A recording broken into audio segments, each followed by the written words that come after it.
Olá, queridos, sejam bem-vindos ao Entenda a Bíblia, sejam bem-vindos ao nosso canal. Hoje nós vamos conversar sobre o livro do profeta Miqueias. Vamos voltar ao Antigo Testamento e falar sobre mais um profeta, o profeta Miqueias.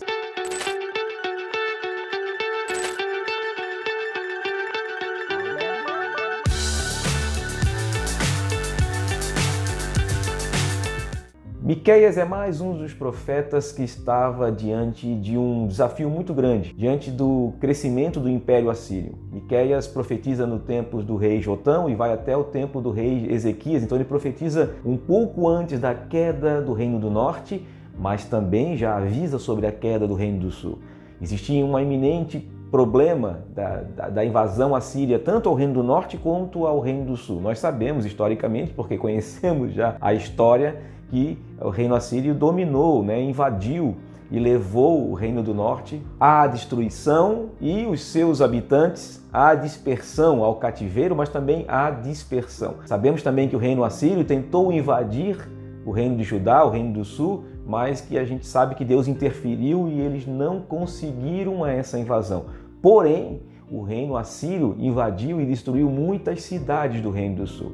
E é sobre isso que o profeta Miqueias prega. É sobre isso que ele profetiza. Ele tem uma profecia sobre tanto Samaria quanto a destruição do reino do norte, então ele começa a profetizar antes da invasão assíria, mas também já profetiza sobre o reino do sul e sobre a destruição de algumas cidades do reino do sul, inclusive a sua própria cidade. A Bíblia vai dizer, indicar que Miqueias pertencia à cidade de Moresete-Gat, nome mais comum, uma aldeia que ficava próxima à cidade de Gat. E ele profetiza que essa cidade seria entregue pelo rei de Judá como presente de casamento a Assíria, um presente de despedida. Não, pode ficar com essas cidades aqui do sul, inclusive Moresete-Gat estava incluída. Outra cidade do sul que foi destruída, está profetizado aqui por Miqueias, foi a cidade de Adulão. Você se lembra de Adulão?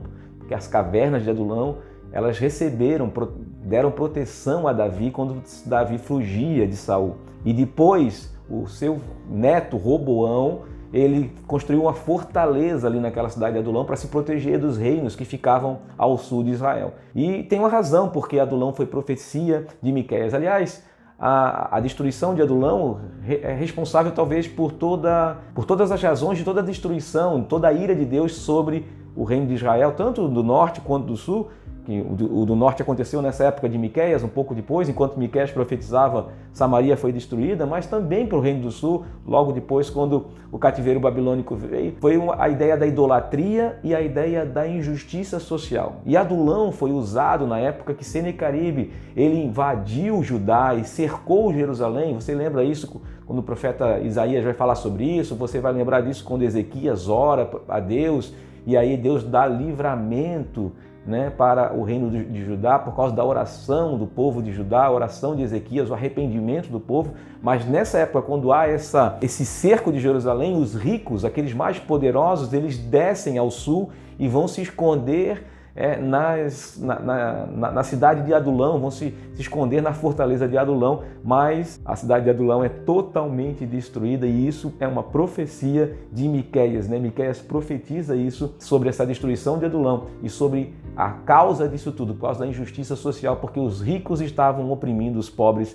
na época que Miqueias profetiza. Então, essas são as duas grandes razões de todas as profecias de Miqueias, é a injustiça social e a idolatria. A idolatria é uma das causas de todo o cativeiro, uma das causas muito fortes aqui, e todos os profetas falam sobre isso, e é um profeta também, o profeta Miqueias é um profeta que chama o povo ao arrependimento, mas sabendo que o povo não vai se arrepender, ele já profetiza sobre toda a destruição que aconteceria. O reino do norte pelo Império Assírio e depois do Reino do Sul pelo Império Babilônico. Então, a profecia de Miqueias é muito nessa época, no período do Reino Assírio já dominando, já invadindo várias regiões, e era um povo muito cruel, a gente já falou sobre isso em outros vídeos, um povo muito cruel e um povo que todo mundo tinha medo.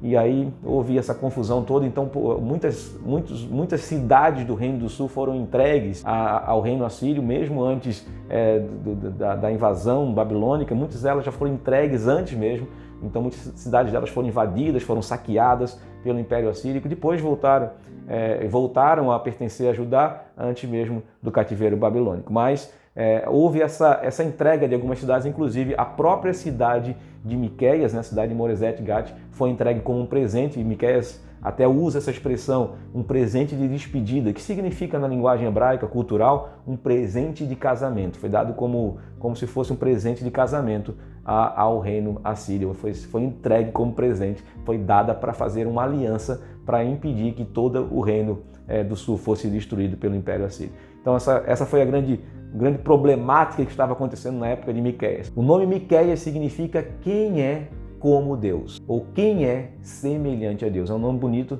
para dar num filho, pelo menos, aquilo que representa esse nome, né? Quem é como o nosso Deus? Deus é incomparável. Deus, não existe ninguém comparável ao nosso Deus, e isso que significa o nome do profeta Miqueias. O profeta Miqueias também é um profeta que fala da restauração, e nós vamos falar sobre isso num próximo vídeo, porque essa ideia de Miqueias é a base para muitas ideias messiânicas. A interpretação da profecia de Miqueias sobre a vinda do Messias e da restauração de Israel é uma das promessas maiores, das promessas messiânicas que tinham no Antigo Testamento. Jesus vai falar muito sobre isso com os seus discípulos. Por exemplo, quando os discípulos perguntam para Jesus: será nesse tempo que você irá restaurar a casa de Israel?